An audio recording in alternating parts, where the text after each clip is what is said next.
Amen. Welcome back. So, we were discussing the revolutionary time periods, really in its two parts, revolution and counter-revolution. Revolution 9/11 to 2019, really 9/11 to 11/9. That process by which the United States establishment was overturned. And then we mark in 2020 the beginning of a counter-revolution. So I left that study to one side and I asked people, what were you expecting to see on November 9? So when it comes to November 9, people had various answers. One of the answers was that would be when we would see a presidential impeachment. So that's actually one of the things that Elder Jeff attacked us with after November 9, was that the presidential impeachments didn't occur on the day. He would say it didn't occur at all, but that's just a very simple, basic misunderstanding of what an impeachment is. If we were to go back to how that study was developed,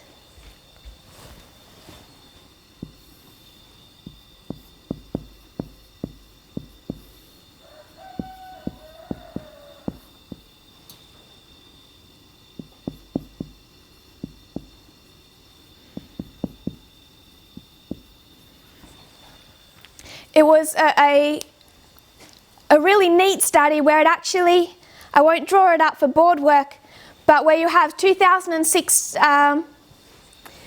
1865 was the changing from a president who freed the slaves to a pro-slavery president. The death of Abraham Lincoln, the beginning of the presidency of Andrew Johnson. So 1865 plus 151 takes you to 2016. The end of Obama, who was for equality, and the beginning of Donald Trump, who was against equality. So you can see the 151 also in this same context explain 2016 and that process.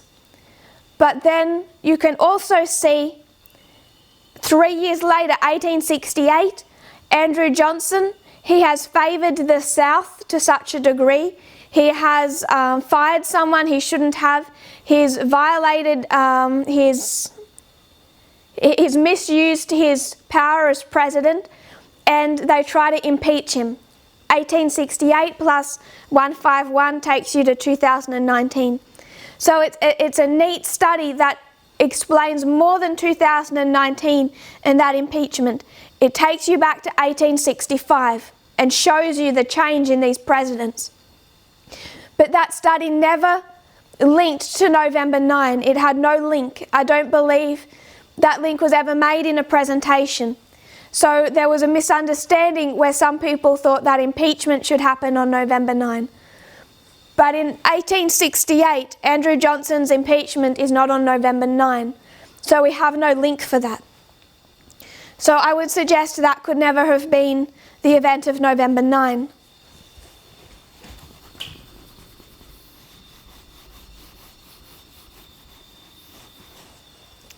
The study that gave us November 9 is the one behind me. It's the story of the revolutions. So when we think about the revolutions, what's the context? What's the theme? I'll take us back to the World Wars. Thank you, Brother Marcel. That's neat. I'll take us back to the revolutions. Sorry, not to the revolutions, to the World Wars. If we were to look at World War I and World War II, how many fronts do they exist on?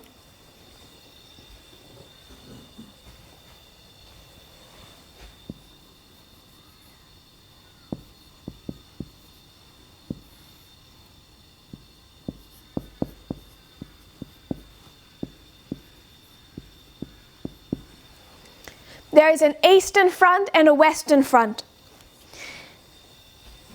The Eastern Front in World War III, the one we're tracing our history through today, who's fighting in the Eastern Front? two, Eastern and Western. Who's fighting in the Eastern? Russia and the United States.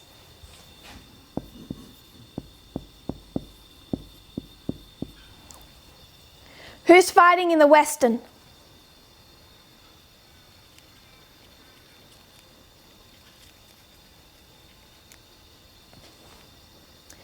Where's this Western fight taking place? United States.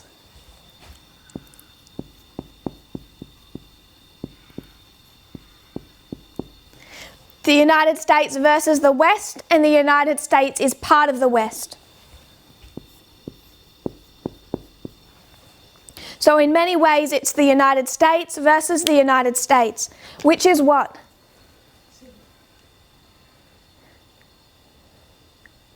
When you have a country against its own country.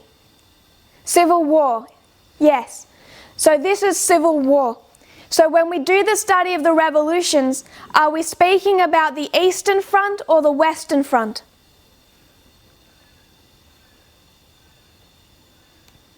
Western. The studies of the revolutions, which gave us November 9, is a study of what is happening on the Western Front of World War III. So for those that said that they would expect a win by Russia, we'll come back to that in a moment. But is everyone okay now that this is Western Front? November 9 is a Western Front subject. Internal to the United States. People are saying yes. No one has said no so far. So when we look at November 9, we have to first understand it's a Western Front subject, not Eastern Front. Now I want to put a spanner in that. 1989, that's a battle. It's described as a battle, yes? 1989 is November 9. So one other history that we took to these revolutions. And we said 1989, 2019.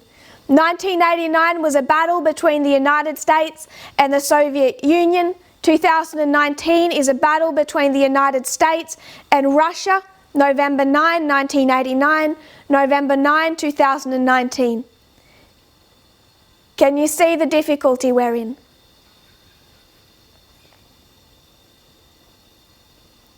Does that make sense? Someone wrote yes twice.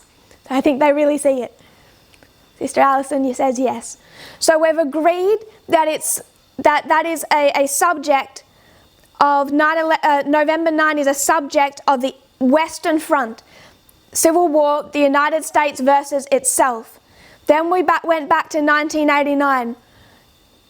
Raphia is a battle in Daniel 11, 1989 is a battle in Daniel 11, and 1989 is November 9. So I want to suggest the way that I view this. 1989, change your mindset for a moment. You're no longer a citizen of whichever country you come from. To keep it simple, you're no longer a citizen of the United States, because that's the context we're viewing this in. You're a citizen of the Soviet Union. Place yourself in the mindset of a citizen of the Soviet Union. What does 1989 look like to you? Soviet Union.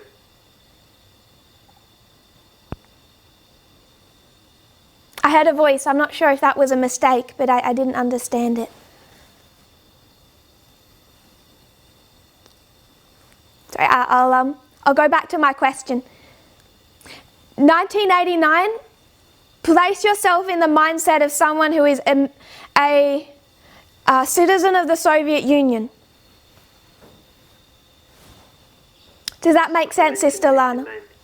If we can have all muted, if we could please. I'm sorry, I didn't quite understand you, but if there's something that I'm saying that doesn't make sense, if we could put it in the chat. If we could do that, thank you. So, 1989, you're a member of the Soviet Union. How now do you see November 9? Where is the United States, November 9, 1989? It's not there. What happens on that day? What happens through 1989 is revolutions through the Soviet Union. It's internal civil war. The United States was not there. They didn't make they weren't there themselves forcing the people to break down that wall. They weren't themselves there breaking down that wall. That was happening inside by citizens of the Soviet Union. It was destroyed from the inside. And where was the United States? Not even there. Not even visible. So why is it described as being a battle between the United States and the Soviet Union? Sister Lana's describing 1989, the fall of the Berlin Wall. Soviet Union started falling apart, turmoil and struggle inside the parliament. Someone says because of their prior history. So what do we know the United States had done before 1989? Before 1989, they'd already, through the Afghanistan proxy war, through Voice of America and subterfuge, through working with John Paul II, through the arms race, through all of these different ways, they'd already maneuvered to bring the Soviet Union to its own place of civil war. They had manipulated events surrounding the Soviet Union to cause its own people to rise up against it. Does that make sense? So what you're seeing in 1989 is an internal civil war. It's Soviet Union versus Soviet Union. That's what you see. But you know that the United States played a role in bringing that about. So when we see Western civil war inside the United States, who brought that about? Partly. Who worked through disinformation campaigns? Russia. So on the day do you see them? It just looks like an internal civil war, pure Western front. But you know by the prior history that it has been influenced by Russia, by the King of the South. Does that make sense? So for the people that said before they expected to see Russia on the day, you wouldn't see Russia on the day. But you are correct that you know that Russia has had involvement in that. Trump became president with the help of Vladimir Putin. That change in overthrowing the American establishment happened through Russian assistance to Vladimir Putin, through Russian disinformation campaigns, through the work of GRU, the Internet Research Agency. So, on one hand, from one perspective, this is the Western front of World War III. We're observing through these revolutions the progressive steps of the Western front of World War III, just from another perspective, but the same thing. But it's also equally correct to say that that civil war is the result of influence by the King of the South. Therefore, that internal civil war is a battle between North and South. Just as the internal civil unrest in 1989 was a battle of Daniel 11 verse 40 between North and South. Does that make sense?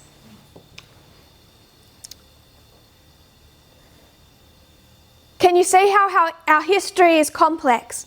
You need these different perspectives to approach the subject. If you just look at it from one perspective, then it will come to the application will be too narrow. You can say it's the Western Front and be correct. You can say it's a battle between North and South, which looks like Eastern Front, and you would be correct. It's understanding that there are these two fronts, looking at both of them, and that both combined. I think what I tried to describe in Brazil last year and did badly is that our lions, they have a component of being three-dimensional. Whiteboards are wonderful. There's still a limit. Our message actually, if we really conceptualize even just this one thing, it's not a two-dimensional subject. You actually start, I wish technology had advanced to that stage, the sci-fi movies where they press a button and you walk in and through your projection. It actually is more of a 3D model than a 2D. And we're working off lines and whiteboards that only give us two-dimensional images. And that's part of the battle we have to work through. When it comes to November 9 last year, is it Western Front? Yes. Is it Eastern Front? Yes. But in a different way. This isn't something visible like the United States and the Soviet Union fighting over Cuba, fighting over a different country, fighting over Afghanistan. It's something that occurs internal to the Soviet Union itself. It is an internal civil war. So there's those two components. There's the fight for spheres of influence that relates to other countries outside the Soviet Union but under their influence. Countries like Afghanistan and Cuba. November 9 relates to what's happening inside the Soviet Union. But because of the influence America has already exerted to cause civil unrest inside the Soviet Union, it is a battle between North and South. It is Eastern Front as well. Our very technically advanced friend suggests virtual reality. I think that's beyond me, but go for it. So I just want to give us that understanding of November 9. I don't have an explanation of November 9. I don't have that to give you. I'll justify that by saying that on the lines we don't. The disciples don't understand the cross for some time. That is our key reform line more than any other. Success of ancient Israel, success of modern Israel. Even when Christ ascends, why are they so disappointed when Christ ascends? It's their increase of knowledge after the cross. Why are they disappointed? If Christ goes back to heaven, how is he going to lead them against the Romans? They're so disappointed at the ascension because they still don't understand what happened at the cross. It's a characteristic of that dispensation. What we need to do is understand what we're supposed to see when we do understand it. It will not relate to the impeachment. It will not relate to anything visible with Russia over external spheres of influence. It's internal to the United States. It's the end point of an overturning of an establishment. I know that that's complex. It's like having a few different points, as I said, three-dimensional. Different perspectives that we need to be able to pick up, look at, put back down. It's Eastern Front and it's Western Front. It's internal civil war, influenced by the enemy. So I want us to briefly look at what else happened in November 9. Sorry, not November 9, but 2019. We should have expected multiple things in 2019. First of all, the restraint of radical Islamic terrorist groups. You'll notice I don't say the restraint of Islam. I think we need to move beyond that terminology. It was the restraint of radical terrorist Islamic groups, ISIS. The defeat of the death of Baghdadi and the full conquering of the Islamic State, all of its territory. The restraint was fulfilled. We would expect to see an impeachment of the US president. Neither event connected to November 9. We saw that occur. So we have the restraint of radical Islamic terrorist groups. Someone has said Bin Laden's son was killed as well. Yes, so we have that. That was quite a restraint put upon ISIS, including losing all of the last remnants of their territory. We have the impeachment that we would expect to see.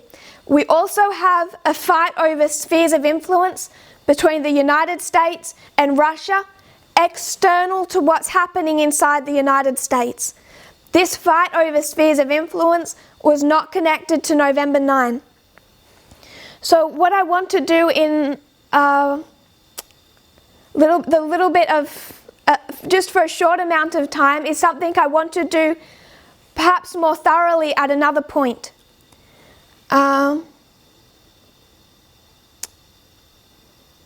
This is something that I'd like to do more thoroughly in the coming weeks, but I'm aware that we have a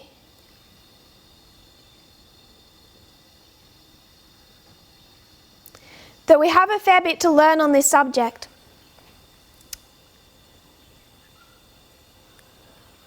When it comes to raffia was a fight over what country? What territory? In its literal history. It was a fight over Coal Syria. So you had these two generals, North and South, Babylon and Egypt, fighting it out over that territory of Syria. They both wanted to control that external sphere of influence. So when it comes to raffia, I want to suggest raffia as a name is more than November 9. Raffia is a fight over external to the civil unrest, external to the revolution, other spheres of influence.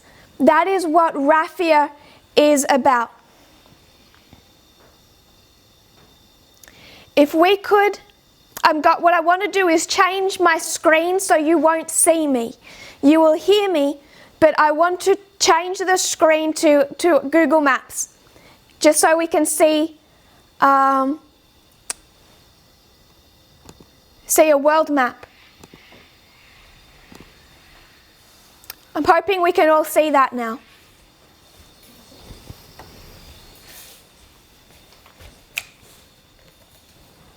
I'd like to do this more thoroughly at another point in time.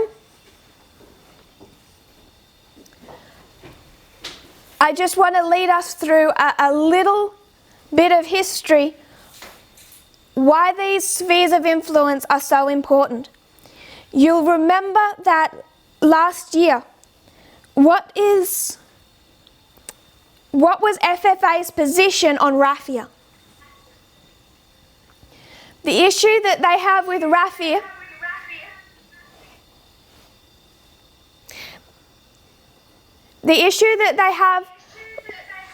raffia is that they cannot look outside of the United States.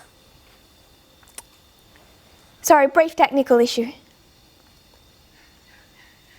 Because FFA, their whole worldview is so encased in this nationalism, it's so nationalistic, they cannot look and see the importance of events in other countries.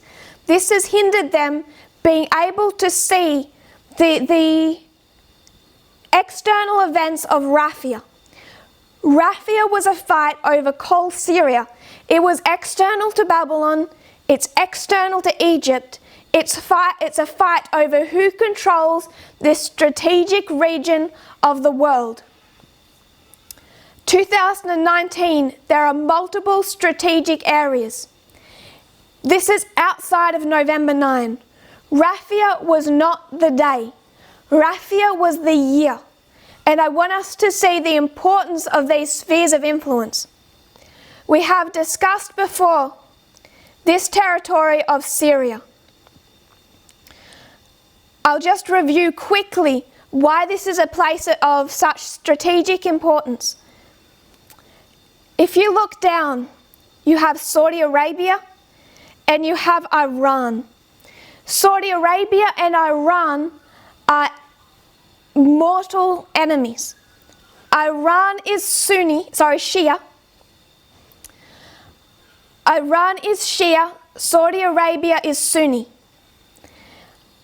It's not just a religious divide, it has become a political issue, because whoever is right in that ideology as it relates to Islam, whichever country or government is right about Islam, that country then has the authority to rule these two areas, Mecca and Medina.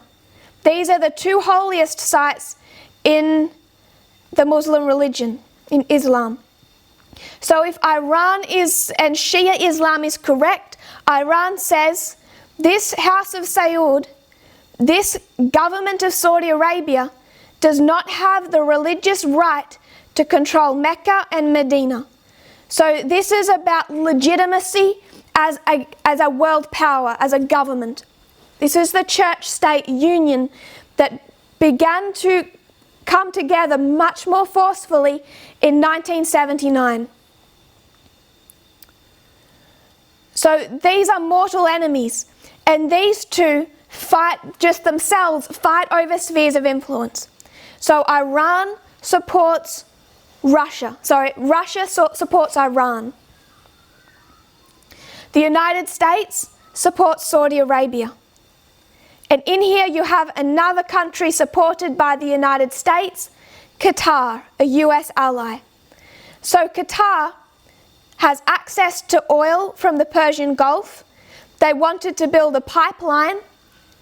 It would have had to go through Iraq, through Syria, and then into Europe. So for this little country down here, an ally of the United States, to build a pipeline from the Persian Gulf into Europe, it would have to go through Iraq and Syria. Iraq is okay with that. They are quite controlled by the United States by this stage. You don't want to go down through this territory of Lebanon and Israel.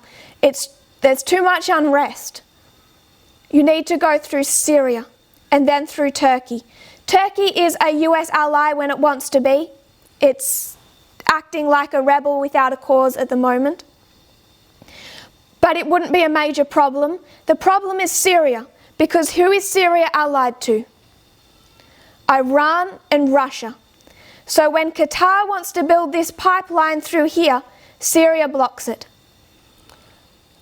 This is in the history of 2009 to 2011. Iran also has access to the Persian Gulf. It wants to build a pipeline that will go through Iraq, through Syria, under the Mediterranean Sea, and come out in Europe. Iraq has no problem. Syria now has no problem. Syria has no problem because Iran supports Russia, is supported by Russia. Syria is supported by Russia. They have the same strategic interests. So Iran wanted to build this pipeline. Syria said, that's fine, go ahead. That was around 2010. 1 year later, you have Arab Spring. The Syrian civil war begins. So that is why Syria is such a strategically important location. It was a gateway to all of this territory. Back when Syria was a little bit more, I think, north of that, it was a gateway to this breadbasket. It was also the crossroads between Egypt and Babylon, because this was desert. But it remains a place of strategic importance today. If you want to have access from this rich area, rich in natural resources, through into Europe, who wants to use and buy those natural resources from you, the route goes through Syria. So whoever controls Syria controls who gets to send natural resources through to Europe, which is a major amount of influence to have geopolitically. So this is why there was a sphere of influence fought over Syria.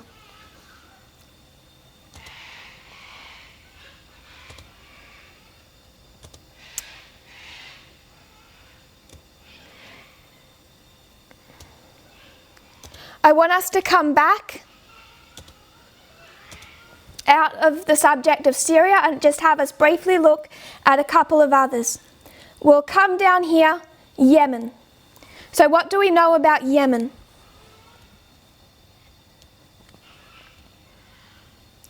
I'm going to read a little from the Centre for Strategic and International Studies. This fellow, I don't agree with his perspective. He writes from a very nationalistic American perspective. But he explains why Yemen is so important. Yemen is a growing reminder of just how important the strategic US partnership with Saudi Arabia really is. This area of Yemen developed into civil war, and it has been controlled by outside proxies from early in, particularly Saudi Arabia and Iran. Saudi Arabia and Iran support different sides in this Yemen civil war. So these two powerful Middle Eastern countries are wrestling it out over who can control Yemen. And I hope we can start to see why this area is of such strategic importance. Particularly through the early days of this war, while America didn't become directly involved, what they did is American planes would take off from their bases up here from where they were bombing in Syria. They would take off from their bases in Iraq. They would fly down into Saudi Arabian airspace. They would meet mid-air with Saudi Arabian fighter jets. They would refuel those fighter jets, and then those fighter jets would fly down and conduct bombing in Yemen on behalf of Saudi Arabia. So that's just one example where the United States was supporting Saudi Arabia in that proxy war over Yemen. The side that was in Yemen, that was on the side of Saudi Arabia and being supported by the United States, the human life lost, the casualties due to that Saudi Arabian bombing were so horrific that Obama, because this happened in the Obama administration, Obama was warned, if you keep supporting Saudi Arabia in this proxy war, the UN will be forced to charge the United States with war crimes. The human casualties were horrific. And if anyone from Europe wants to know why there's refugees flooding up from Yemen, this is one example. It was, at one stage, it was the greatest humanitarian crisis in the world. Millions on the brink of starvation. So Obama had to start to pull back there, but he still supported Saudi Arabia. Of course, Russia supporting Iran and Yemen.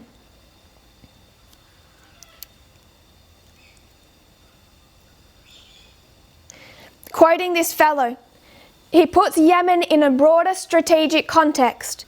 The crisis in Yemen is only part of the US-Saudi strategic equation. So this all relates to this alliance between Saudi Arabia and the United States. At the same time, Yemen is of major strategic importance to the United States, as is the broader stability of Saudi Arabia and all of the Arab Gulf states.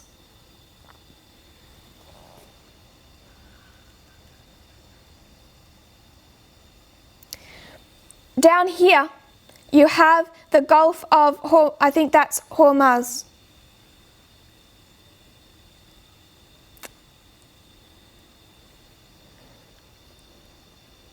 This is,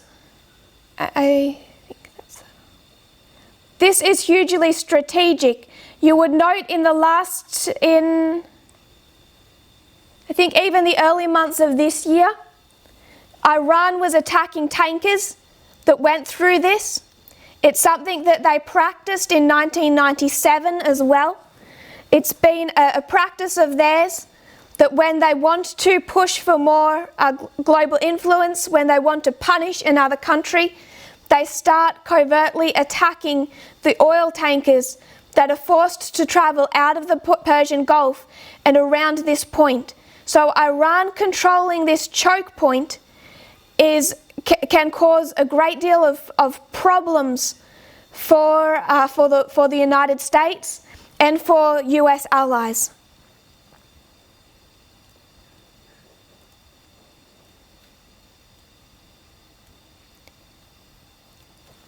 Yemen does not match the strategic importance of that Gulf, but it is of great strategic importance to the stability of Saudi Arabia and to the Arabian Peninsula. Yemen also became the base of Al-Qaeda in the Arabian Peninsula. Then he goes on to describe the strategic importance of this strait here.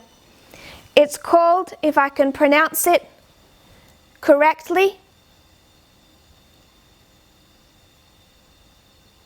just find my place, the Bab el-Mandeb Strait. It's a choke point between the Horn of Africa and the Middle East. It is a strategic link between the Mediterranean Sea up here and the Indian Ocean. The strait is located between Yemen and this Horn of Africa. It connects the Red Sea with the Gulf of Aden and the Arabian Sea. Most exports from the Persian Gulf that transit the Suez Canal, they have to pass through here. So if you want to come around here and through and up to Europe, you're going to have to go through this choke point as well.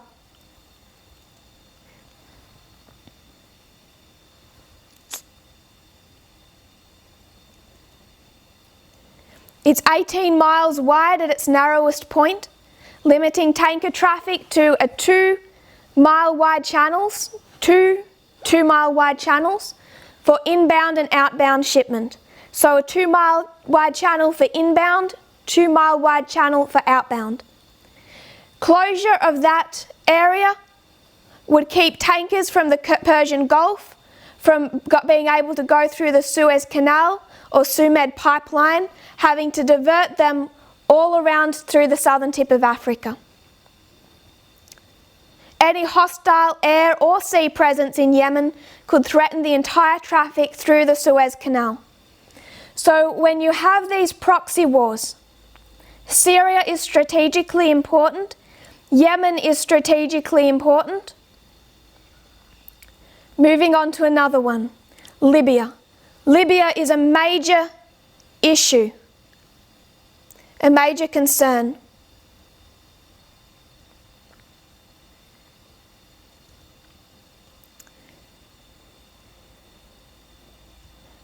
Who messed up Libya?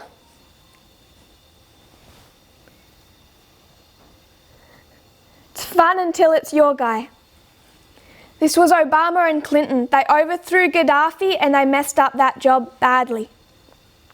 Since 2011 and the overthrow of Gaddafi, it has just been a brutal civil war. Thousands of people suffering and dying. Again, when you have a refugee crisis, it's also this civil war here. Quickly, the West and Russia took different sides in this civil war. The UN supported, with the US's agreement, a government that they set up in Libya.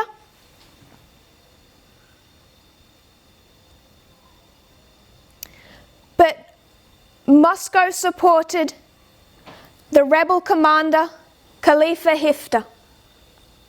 So you have Russia supporting this rebel commander Haftar, the UN and the United States supporting this Tripoli government.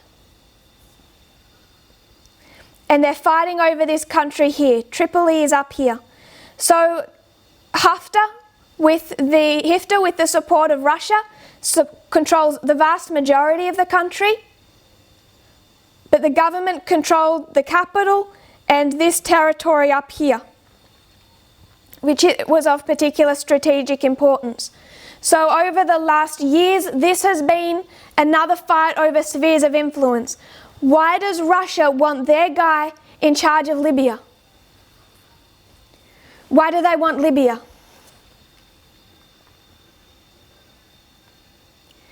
If they get Libya, what else do they get? What was the issue over Afghanistan 79 to 89? This looked different in the history of the Cold War. The Soviet Union came down through much of this territory. So Afghanistan was of strategic importance, particularly because it was called the soft underbelly of the Soviet Union.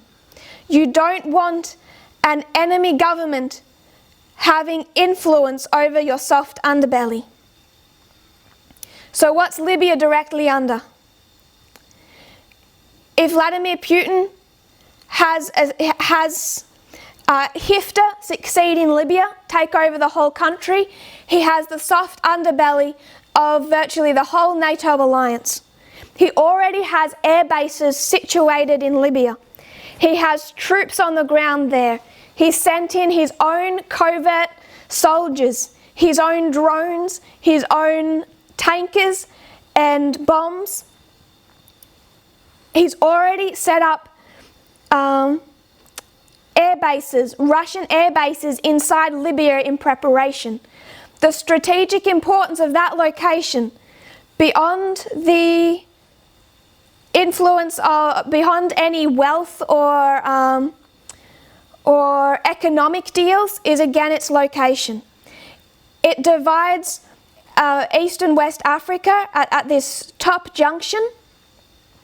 And Vladimir Putin is also forging ties within Africa, particularly Sudan. But Libya is of such strategic importance because of its coastline of the Mediterranean, and it's directly under the NATO alliance. What was the issue after World War II? Stalin said, we just fought an enemy that forced his way all the way to our doorstep. We need to have some spheres of influence between Germany and the Soviet Union so that we have a buffer zone, like an airbag. If anyone tries to hurt us, we have this airbag here. They're not on our doorstep. Everyone wants an airbag. Was the issue with Afghanistan? It's the issue with Libya. If Ukraine wants to side with NATO, what's Russia's complaint? You're going to bring NATO to the very border of Russia. So what's he going to do? He's trying to do the same thing. Have his influence as close as he can to NATO as well. We'll touch on one more and then we will move on. Venezuela. Venezuela has clearly been a fight for spheres of influence between the United States and Russia. It's partly economic. The economic advantage that Russia has over Venezuela, the deals they've made with President Maduro that greatly favour Russia, the millions that they have loaned for that country, that they won't get repaid unless Maduro stays in power. That's all part of it. But one Russian politician said, if the US wants to come to Ukraine and have a sphere of influence right on our doorstep, we're going to do the same thing to them. Because Venezuela is where? Top of South America. In the Cold War, what was the country that was stressed the United States the most? Cuba. Cuban Missile Crisis. Why was that such a concern? Soft underbelly.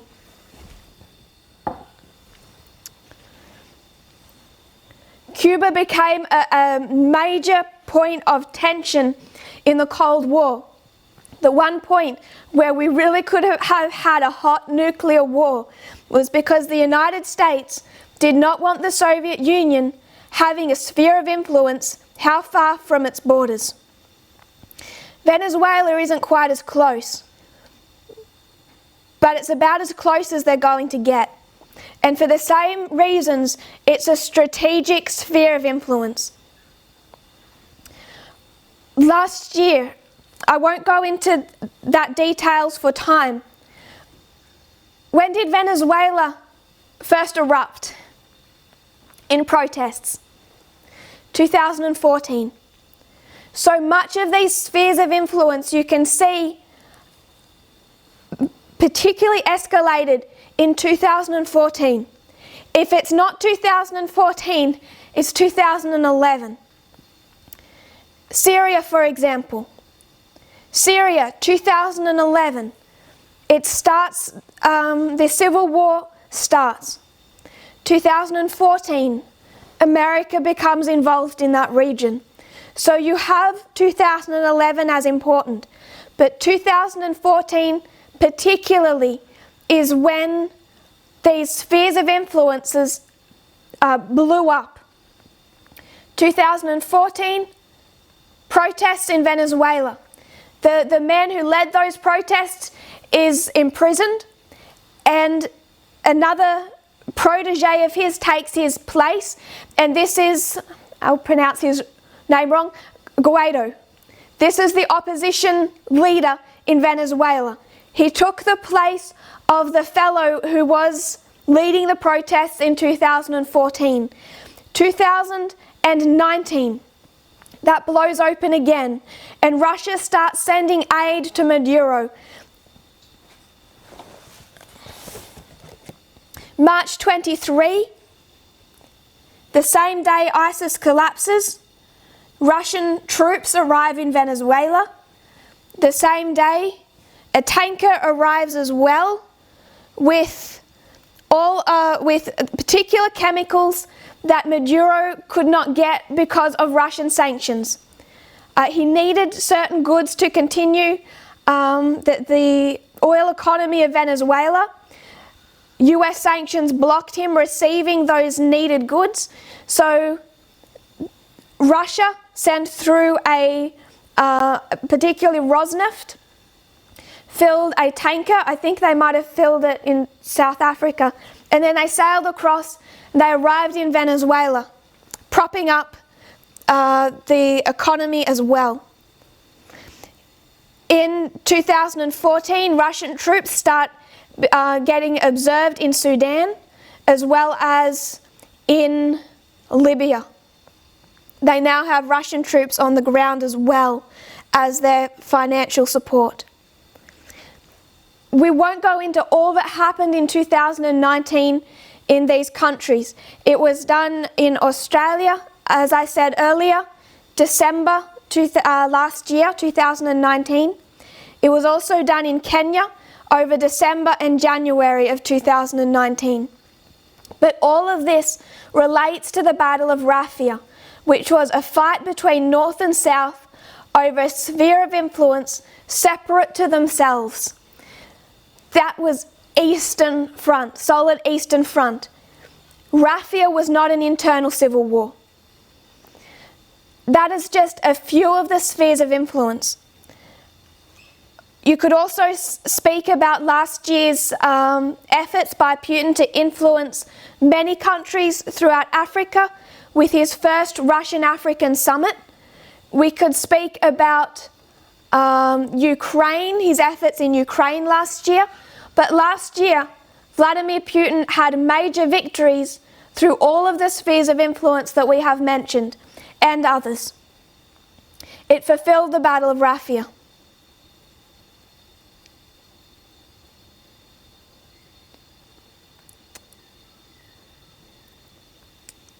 I need to come back to my Zoom meeting.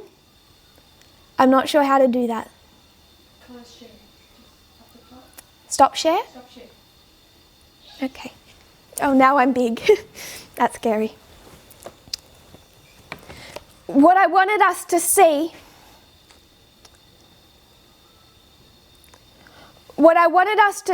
is that these things were fulfilled.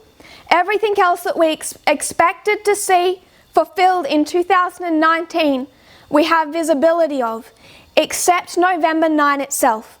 We expected the Battle of Raphia. I'm suggesting that was fulfilled.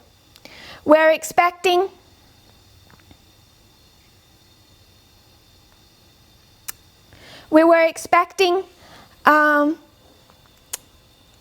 an impeachment that was fulfilled. We were expecting the restraint of radical Islam that was fulfilled. What we don't understand is November 9, but we know what we're looking for. It's internal civil war. You do not see the King of the South visible at that waymark. Someone has asked the question, the Battle of Panium, which is in its own history was also over Col Syria, will it occur in the year 2021 and not at a date? I'm saying yes. You can already see the build up to that. In Libya, in the last few months, how is Haftar doing? Badly. End of last year, he had made major advancements. He was winning. By the time you come to the last few months, he has had to pull right back. And they're also suggested that Vladimir Putin has already started needing to remove troops out of Libya. Yemen is struggling. Venezuela, Maduro is struggling more than ever before. Syria, there are new sanctions on Assad. His internal loyalty, even within his own family, is crumbling. You can already see Vladimir Putin begin to lose his grip on these spheres of influence. So yes, we should be watching these external events. But there's other reasons that we should be watching these external events. And the reason for that is empathy. If I was to be actively protesting right now, I honestly don't know what I would protest for. I'd have to stand in front of our parliament. I don't know how big that board would need to be. Go and look at what's happening in these countries. Look up Obama's Predator drone program, what he did in Pakistan, in Libya, in Yemen, in Syria with these drone strikes. An article was put up on the media broadcast last night, Australian time. It spoke about these US military strikes through Syria, what they were able to investigate and reveal was that the civilian death toll, the innocent civilians killed by mistakes made in these strikes, whether by aircraft or drone, was 31 times the official number. What this article does is take you through the stories of the people that lived in these countries, the survivors who continue to live in the wreckage of these countries, and read what has been done, not just by the United States and by Russia, by their own dictatorships, by Assad, by the influence of Saudi Arabia and Iran. Any attempt to make this earthly kingdom better, I think we would see as the hopeless cause that it is. It's like someone described to me a hose with a leak. You want to put your thumb over that leak and 3 more burst open. It's horrific to read about these innocent lives part of the reason that FFA could not understand the Battle of Raphia last year and understand these spheres of influence is because the FFA worldview is Libya who? Libya where? Who cares about what's happening in Yemen? Who even knows where to find Yemen on a map? It's that nationalistic worldview that places an importance of the lives and citizens of one country over the lives and citizens of another country that causes their blindness to see the external events correctly. They calculated, I think it was in Pakistan, I think it was last year, I will have to double check, that last year the United States killed more innocent civilians in Pakistan than the Taliban. The United States is supposed to be there to free them from the Taliban. They're killing more innocent people. So are they there for the Taliban or not? If you go back and you read their stories, it hurts. But when you do that, when you understand the degree of pain, you will understand why this movement and the setting up of another kingdom is the only hope that this world has. I know it hurts. Part of the reason that we're hurting is because people have finally seen the need to be vaccinated. We should not need to be vaccinated against the pain that we feel ourselves. I know what it feels like to live in a sexist movement that belongs to a sexist church, in a sexist country, in a sexist society that has practiced sexism for 6,000 years, justified by the Word of God, and called it a positive good. I know what that is like. I know what it's like to feel abuse from that.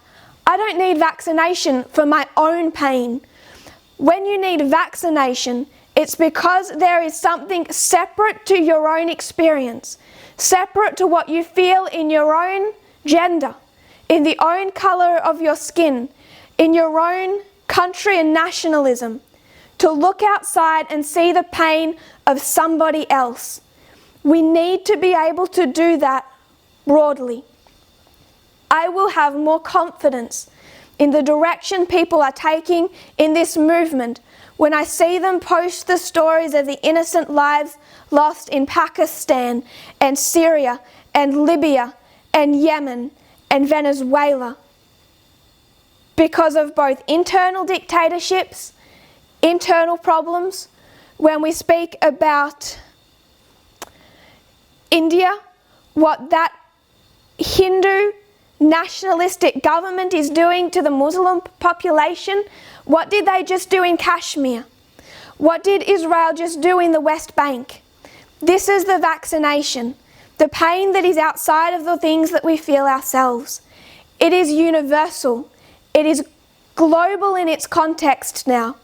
And when we can see and feel that to the degree that we should, the value of a life in Syria, when his entire body is smashed up, when he just lost his wife and his daughter and his son, normal people, because an American drone said, there's an ISIS compound nearby, this house looks good enough, essentially. Watching them rebuild their bodies and their lives without their family members. We should have that degree of vaccination. When we truly see that, it hurts.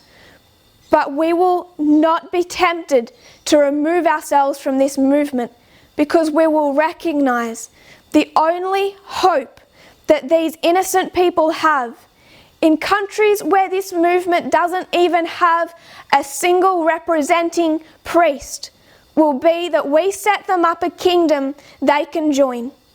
They don't have that hope in their own countries. We're setting up a kingdom for their sakes, not for our own sakes. A kingdom where a woman in Yemen, a man in Syria, a family in Pakistan can find a home, where they can find proper treatment, where people do not have the freedom to hurt each other. That's the kingdom that we're setting up. It comes with restrictions of freedom. Because if there was no restrictions, people would abuse their power. That's the kingdom we need to focus on. Tomorrow we'll come back together and we'll discuss more of that kingdom. If you kneel with me, we will close in prayer. Dear Father in heaven, we know at the cross what killed Christ, what hurt his heart more than anything else, was bearing the sin of the whole world. We look at our experience now. Lord, in a parable sense, we're to do that. We're to look at the sin of the whole world, and it hurts. It breaks our hearts. It's universal, global. We see the suffering and the pain. Lord, may we see the hope that is in this movement, that is in the setting up not just of a church, but a kingdom. Not just a church, but what will also be a state, a place that people can live with freedom, that they won't fear Obama's predator drones over their heads in the sky where they can't even see them, that they won't live in such fear, that there will be no ISIS fainting women who faint at the sight of anything that reminds them of what they endured, where genital mutilation in South Sudan, where women bleed to death, that will no longer be practiced because you have rules. May we be willing to abide in a country that does not practice freedom to hurt, freedom to abuse. We don't understand sin as you do. Whatever restrictions you desire to place on us to bring us to this kingdom, may we accept, because you are wise, you see all, we do not. So if you tell us to do something that we don't want to do, that we feel violates our freedom, may we trust our eyes, your eyes, and not our own. That's what it means to let go of every earthly support and trust you, as you are revealed in parable teaching. Lord, we are in a crisis in this movement. This vaccination process hurts. It hurts to bear the sin of the whole world, and it's nothing compared to what Christ personally had placed upon him. But we are required to have our eyes open and see it. I pray that every head bowed, those, Lord, who did not stay and finish watching, those who have left, those who will no longer watch, oh Lord, I pray that they might be saved, that they might join with us in that kingdom. May we do everything in our power to convince them of the right way. I pray this in Jesus' name. Amen.